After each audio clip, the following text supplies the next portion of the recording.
अस्सलाम वालेकुम नाजरीन, उम्मीद है आपको हमारी वीडियोस पसंद आती होंगी। बर वक्त वीडियोस देखने के लिए सब्सक्रिप्शन के बटन को प्रेस करें और बेल आइकन को दबाना मत भूलें।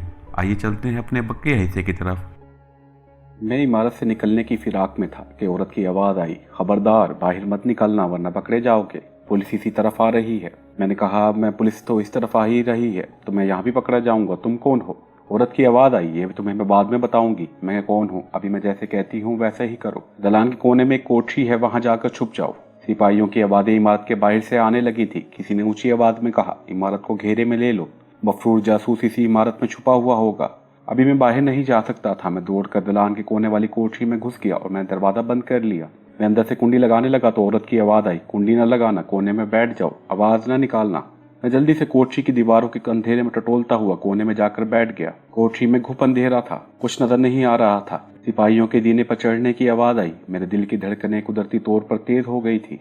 मुझे ये औरत पर बिल्कुल एतबार नहीं था जो सामने नहीं आ रही थी और मुझे गाइड कर रही थी। मुझसे जो हिमाकत होनी थी वो हो चुकी थी। इसके सिवा कोई चारा नहीं था कि मैं खामोशी से अल्लाह पर भरोसा करके वहीं दुबका रहूं। सिपाही दलान में आ गए थे। किसी ने कहा, यहाँ तो कोई नहीं है। इसके जवाब में करखत आवाज़ आई, दो आदमी ऊपर छत पर जाओ। इसके साथ ही कोठरी के दरवाजे के दर्जों में से मुझे टॉर्च की रोशनी नजर आई। पुलिस के सिपाही टॉर्च की रोशनी में मुझे तलाश कर रहे थे। कोठरी का दरवाजा बंद था। पुलिस बाहर दलान में थी। पुलिस के पास टॉर्चें थी। मुझे यकीन हो गया था कि अब मैं बच नहीं सकता। मुझे अपनी हिमाकत पर अफसोस होने लगा, लेकिन अब पछताने से कोई फायदा नहीं था। जो होना था वो हो गया था। इतने में किसी सिपाही ने कोठरी के दरवाजे को लात मारकर चौपट खोल दिया। कोठरी में बैक वक्त दो तीन टॉर्चों की रोशनी पड़ी। कोठरी रोशन हो गई। कोने में दुबक कर बैठा हुआ मैं साफ नजर आने लगा था। मैंने अपने आप को गिरफ्तारी के लिए तैयार कर लिया था। एक टॉर्च की तेज रोशनी बराह रास्त मुझ पर पड़ रही थी। किसी ने पीछे से आवाज देकर पूछा, अबे सालो, अंदर कोई है कि नहीं? जो सिपाही कोठरी के दरवाजे में खड़े अंदर टॉर्च की रोशनी डाल रहे थे, इनमें से एक ने कहा, नहीं साहब, अंदर कोई नहीं है, कोठरी खाली पड़ी है। पीछे से वही करख्त आवाज दोबारा सुनाई दी, अबे तो यहाँ क्या कर रहा है, दूसरी कोठरी में जाकर देखो। टॉर्चों की रोशनी कोठरी से बाहर चली गई। कोठरी में अंधेरा छा गया। मैं धक्का बक्का सा होकर बैठा रहा। मैं हैरान था कि जब टॉर्च की रोशनी बराह रास्त मुझ पर पड़ रही थी तो सिपाहियों ने मुझे देखा क्यों नहीं, मैं इन्हें नजर क्यों नहीं आया। मेरी समझ में कुछ नहीं आ रहा था। बाहर दलान में भी अंधेरा छा गया था। पुलिस के सिपाही मेरी तलाश में इमारत के दूसरी तरफ चले गए थे। मैं अपनी जगह पर सख्त होकर खुदा का शुक्र अदा कर रहा था कि मैं बच गया, लेकिन ये मुअम्मा मेरी समझ में नहीं आ रहा था मैं कैसे बच गया। कोठरी का दरवाजा चौपट खुला था। पुलिस के सिपाहियों की आवाज़ें इमारत के दूसरे कमरों की तरफ से आ रही थी। सिपाही टॉर्च की रोशनी डालते वापस दलान में आ गए। किसी ने बुलंद आवाज में कहा, वो यहीं आसपास ही होगा, इलाके की नाकाबंदी कर लो। चलो। सिपाही सीढ़ियां उतरने लगे। अब इमारत के बाहर से इनकी आवाज़ें आ रही थी जो आहिस्ता आहिस्ता दूर होते हुए गायब हो गई। इमारत पर सन्नाटा छा गया। मैं इस पर इसरार इमारत से बाहर नहीं जा सकता था। पुलिस ने बाहर नाकाबंदी कर ली थी। मैं कोठरी में गुप अंधेरे में बैठा इस मामले पर गौर कर रहा था कि इतनी तेज रोशनी में सिपाहियों को कैसे नजर नहीं आया। इतने में इसी औरत की फिर आवाज आई, मैंने तुम्हें पुलिस की नजरों से छुपा लिया था। ये पुलिसवार औरत जैसे मानो मेरे ख्यालात को पढ़ रही थी। मैंने बेख्तियार होकर पूछा, खातून तुम कौन हो? इस सवाल का कोई जवाब न आया। कोठरी की खामोशी और गहरी हो गई। मैंने बेख्तियार एक बार फिर पूछा, खातून तुम कौन हो? और ये कैसे हो गया कि पुलिस मुझे रोशनी में भी नहीं देख सकी? कोठरी में खामोशी छाई रही। पुलिसवार औरत की किसी तरफ से कोई आवाज न आई। मुझे ख्याल गुजरा कि शायद वो औरत मुझे बचाकर जा चुकी है। मैंने एक बार फिर अंधेरे में इसे आवाज दी। इस बार पुलिसवार औरत की आवाज आई, तुम बोलते बहुत हो, चुप नहीं रह सकते। मैं चुप हो गया। मुझे तसल्ली हो गई थी कि ये औरत कोठरी में मौजूद है और जरूर कोई ऐसा खुफिया रास्ता बता देगी जहां से मैं पुलिस की नाकाबंदी तोड़कर फरार होने में कामयाब हो सकूंगा। मैं अंधेरी कोठरी में खामोशी से बैठा हुआ था। सोच रहा था कि रात गुजरती जा रही है। अगर सुबह तक पुलिसवार औरत के इंतजार में बैठा रहा तो दिन की रोशनी में मैं फरार न हो सकूंगा। घात लगाकर बैठी हुई पुलिस मुझे देखते ही भून कर रख देगी। आखिर मैंने फैसला कर लिया कि पुलिसवार औरत का इंतजार बेकार है, मैं वो इमारत से जा चुकी है। आखिर मैंने फैसला कर लिया कि पुलिसवार औरत का इंतजार बेकार है, वो इमारत से जा चुकी है। मुझे खुद ही अंधेरे में निकल जाने की कोशिश करनी चाहिए। जैसे ही उठकर मैं कोठरी के दरवाजे की तरफ बढ़ा, खातून की आवाज आई, कहाँ जा रहे हो? मैं वहीं रुक गया। मैंने कहा, जान बचाकर भागने की कोशिश करने लगा हूँ। इसकी आवाज आई, मारे जाओगे। मैंने कहा, फिर तुम कोई ही रास्ता बता दो। वो बोली, बाहर निकलो, दलान के मगरबी कोने में एक कोठरी है, इसमें एक छोटी खिड़की है, खिड़की खोलोगे तो तुम्हें एक नीचे जीना उतरता मिलेगा, वहां से नीचे उतर जाओ। नीचे खुफिया सुरंग है, ये सुरंग तुम्हें पुलिस की नाकाबंदी से बहुत दूर ले जाएगी, जाओ। मैंने कहा, खातून तुम्हारा शुक्रिया। इसका कोई जवाब न आया। मैं दबे पांव कोठरी से निकलकर दलान में आ गया। वहां से मगरिब की जानिब गया तो एक कोठरी थी जिसका एक पट खुला हुआ था। मैं इसके अंदर चला गया। बाहर की तरह अंदर भी तारीकी थी। मैं दीवार को टटोल कर आगे बढ़ा। मेरा हाथ एक खिड़की से टकराया जो बंद थी। मैंने आहिस्ता से खिड़की खोल दी। अंदर झांक कर देखा, कोई दिखाई न दिया। एक पाँव आगे करके नीचे किया तो नीचे जीना था। मैं बड़ी एहतियात के साथ जीने पर आ गया और एक एक जीने पर पाँव रख के उतरने लगा। 10-12 सीढ़ियाँ उतरने के बाद जीना ख़त्म हो गया। मैं अंधेरे में दीवार पर हाथ रखता आगे बढ़ने लगा। मकड़ियों के जाले चेहरे से टकरा रहे थे। मैं इन्हें पीछे हटा रहा था। एक सुरंगनुमा खुफिया रास्ता था। फिजा में घुटन और सीलन थी। शायद मैं ज़मीन के नीचे चल रहा था। फिजा में अजीब सी नागवार बू फैली हुई थी। सुरंग का फर्श कच्चा था और जगह जगह मेरे पाँव मिट्टी की छोटी बड़ी ढेरियों से टकरा रहे थे। ये कदीम ज़माने के किसी सरदार या राजे के किसी महल का खंडर था जिसने हंगामी हालात में फरार होने के वास्ते महल के नीचे एक खुफिया सुरंग बना रखी थी। मुझे सांप बिच्छू का भी डर लगा हुआ था। खुदा का शुक्र है कि अभी तक किसी सांप बिच्छू ने मुझे नहीं काटा था। सुरंग एक तरफ को घूम गई। मैं सुरंग में काफ़ी फासला तय कर चुका था। एक जगह पहुंचकर सुरंग दूसरी मरतबा घूमी तो सामने ताज़ा हवा का झोंका आकर मेरे चेहरे से छुआ। मैं समझ गया सुरंग ख़त्म हो रही है और ताज़ा हवा का झोंका इसके धाने से आया है। मैंने अपनी रफ्तार तेज कर दी। मैं सामने की जानिब देख रहा था। कुछ फासले पर अंधेरे में सलेटी रंग का धुंधला धुंधला सा गुबार दिखाई देने लगा था। इस तरफ से बराबर ताज़ा हवा आ रही थी। मैं जब सुरंग के धाने के ऊपर पहुंचा तो आगे झाड़ियां थी। मैंने सुरंग से बाहर आकर चारों तरफ निगाह दौड़ाई। इर्द गिर्द ऊंचे ऊंचे दरख्त और झाड़ियां थी। सन्नाटा छाया हुआ था। अंदाजे के मुताबिक मगरिब की तरफ चल पड़ा। अभी तक किसी जानिब से मुझ पर फायर नहीं हुआ था। इसका मतलब था कि मैं पुलिस की नाकाबंदी से बहुत आगे निकल आया हूँ। मैंने खुदा का शुक्र अदा किया और तेज तेज चलने लगा। आसमान पर सितारों का नक्शा जाहिर कर रहा था कि रात काफ़ी ढल चुकी है और कुछ देर बाद सुबह काज़िब का नूर बेदार होने वाला है। मैं सुबह होने से पहले पहले जितनी दूर निकल सकता था निकल जाना चाहता था। मैं बस चलता रहा। दरख्तों के झुंड पीछे रह गए। मैं ऊंची ऊंची घास में से गुजर रहा था। घास मेरे कंधों से भी 2 फुट ऊंची थी। इसमें देहाती लोगों ने आने जाने के लिए तंग रास्ता सा बना रखा था। इसी रास्ते पर चल रहा था। घास का मैदान ख़त्म हो गया। सामने खुली जगह आ गई। आगे एक मामूली सी चढ़ाई थी। चढ़ाई के ऊपर आया तो देखा कि सामने रेलवे लाइन थी। मैं रेल की पटरी के साथ साथ मगरिब की सिमत चलने लगा। मुझे इसी सिमत जाना था। रेलवे लाइन देखकर मैं दिल को यह हौसला हो गया था कि आगे कोई ना कोई स्टेशन ज़रूर आएगा। हो सकता है वहाँ से मुंबई की तरफ जाने वाली गाड़ी भी मिल जाए। इतनी मुझे तसल्ली थी कि मैं पुलिस के घेरे से काफ़ी दूर निकल आया हूँ। मैं रेलवे लाइन के साथ साथ चल रहा था। रेलवे लाइन के दोनों जानिब जो घने दरख्तों वाला जंगल था वो ख़त्म हो गया और खेत शुरू हो गए थे। खेत इंसानी आबादी की निशानी थे। चलते चलते आसमान पर सुबह का नूर नमूदार होने लगा था। रेलवे ट्रैक पर दूर से सिग्नल की सुर्ख बत्ती दिखाई दी। आगे जो भी कोई स्टेशन था वो मेरे करीब आ गया था। सिग्नल के पास पहुंचते पहुंचते आसमान पर सुबह का पहला उजाला फैल चुका था। ये कुछ छोटा सा स्टेशन था। 2 रेलवे ट्रैक थे लेकिन प्लेटफार्म सिर्फ एक तरफ था। प्लेटफार्म पर 2 एक आदमी ही नजर आ रहे थे। मैंने एक आदमी से जो रेलवे का मजदूर लगता था पूछा कि वहाँ से आगे किस तरफ को गाड़ी जाती है। इसने कहा आगे होशिंगाबाद है। खंडू, नासिक और मुंबई को गाड़ियाँ जाती हैं। तुम्हें कहाँ जाना है? मैंने कहा मुझे मुंबई जाना है। मुंबई जाने वाली गाड़ी किस वक्त आती है? रेलवे मजदूर बोला मुंबई जाने वाली पैसेंजर मेल दोपहर के 1:30 बजे आएगी। अब एक माल गाड़ी आ रही है, वो भी मुंबई जा रही है, मगर इसमें तुम नहीं बैठ सकते। वैसे भी माल गाड़ी यहाँ 2-1 मिनट ही ठहरेगी। इसमें रेलवे का एक बक्स रखवाना है। रेलवे का मजदूर चला गया। इतने में 2 कुली ट्रॉली पर एक बड़ा बक्स रख कर लाए और इसे प्लेटफार्म के किनारे की तरफ रख दिया। मैंने माल गाड़ी पर सवार होने का फैसला कर लिया। स्टेशन मास्टर भी लाल और सब झंडियाँ हाथ में पकड़े प्लेटफार्म पर आ गया था। इसका मतलब था कि मालगाड़ी आने वाली है। मैं प्लेटफार्म की तरफ से मालगाड़ी के किसी डब्बे में दाखिल नहीं हो सकता था। इस तरह मैं देखा जा सकता था। मैं बेंच पर से उठा और टहलते टहलते प्लेटफार्म के आखिरी सिरे पर पहुंच गया। आखिरी सिरे पर पहुंचकर मैं लाइन पर उतर गया और इसकी दूसरी तरफ कुछ फासले पर एक दरख्त के नीचे बैठ गया। मैं दूसरी जानिब से मालगाड़ी में सवार होना चाहता था। प्लेटफार्म पर 2 कुली रेलवे के बड़े बक्स के पास आकर खड़े हो गए थे। इस बक्स को मालगाड़ी के किसी डब्बे में रखना था, जिसकी खातिर वहाँ मालगाड़ी पल 2 पल के लिए रुक रही थी। मेरी नजरें मशरिक की जानिब रेलवे लाइन पर जमी हुई थी। इसी तरफ से मालगाड़ी को आना था। दूर से रेलगाड़ी के इंजन की सीटी की आवाज़ सुनाई दी। कुछ देर बाद रेलगाड़ी का इंजन भी दूर से नजर आने लगा। मालगाड़ी आहिस्ता आहिस्ता करीब होती जा रही थी। मैं खामोशी से बैठा रहा। मालगाड़ी प्लेटफार्म पर पहुंच गई तो हैकल कोयले का इंजन शां शां करता मेरे करीब से गुजरा और आगे जाकर रुक गया।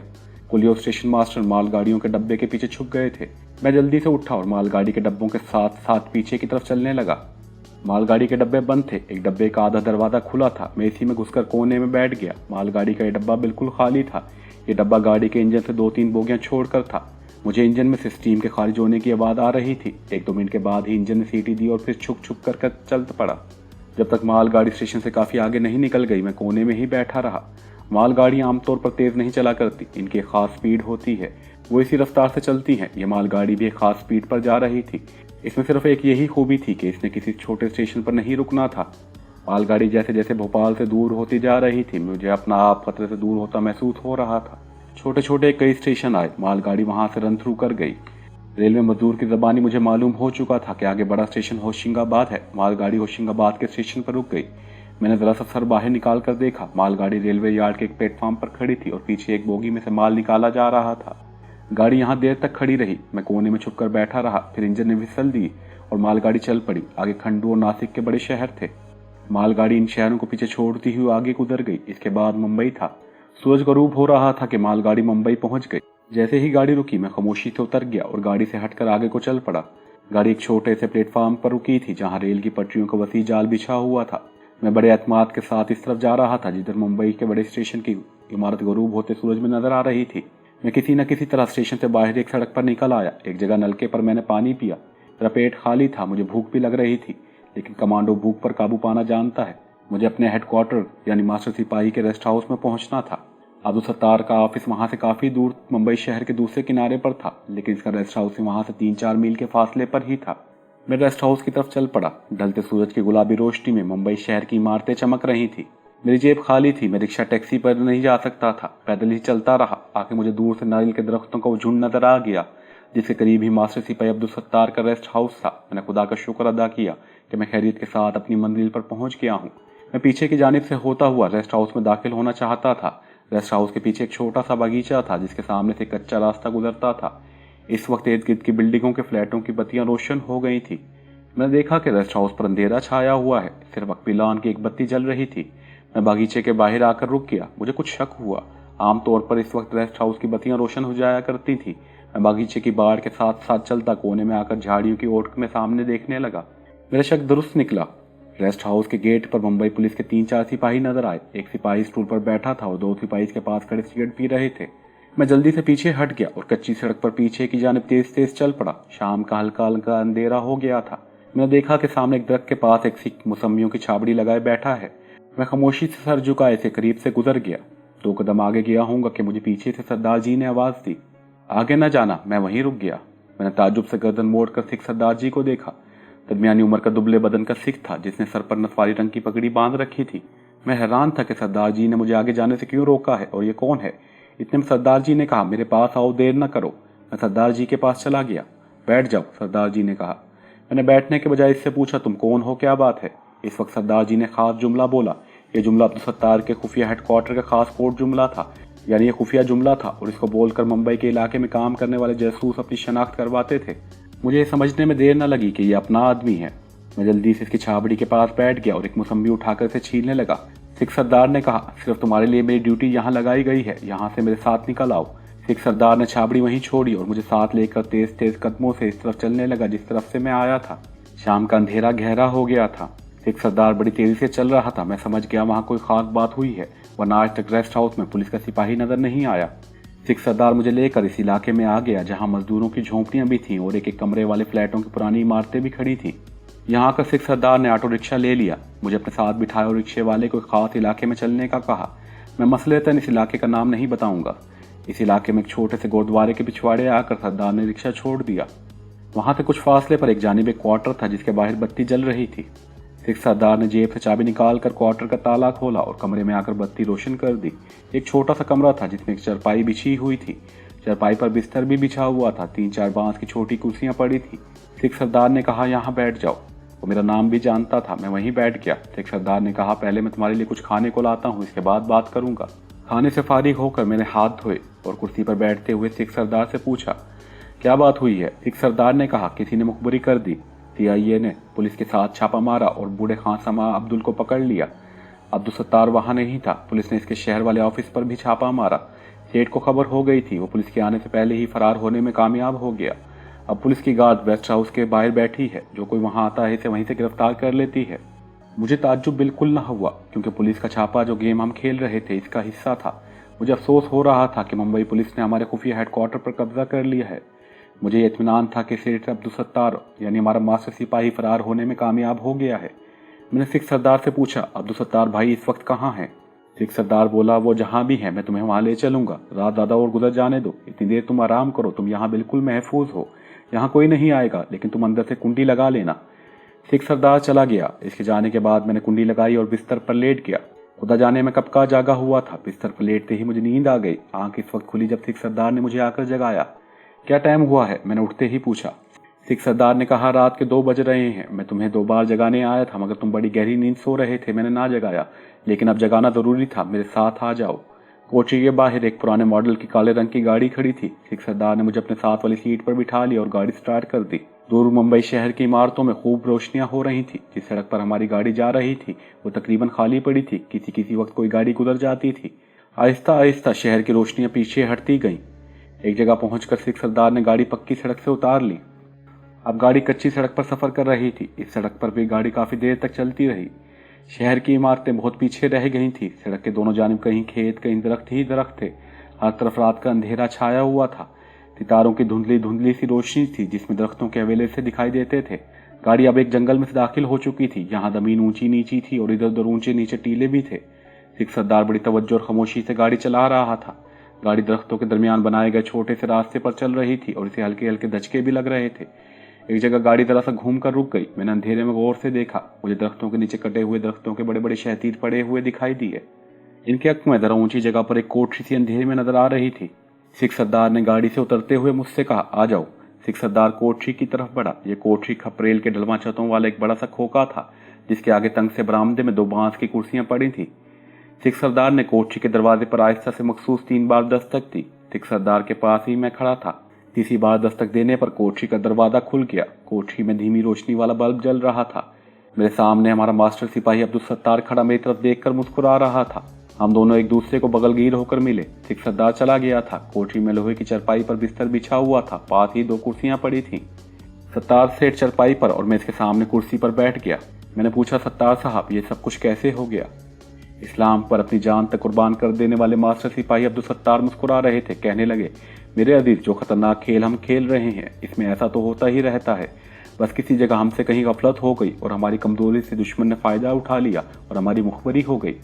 आपके कारोबार का क्या हुआ? मैंने फिक्रमंद होकर पूछा। वो बेनियादी से बोले, अरे भाई, कश्मीर की आज़ादी और पाकिस्तान की सरबुलंदी की खातिर कारोबार तो क्या, हमारी जान भी चली जाए तो हमें कुछ परवाह नहीं।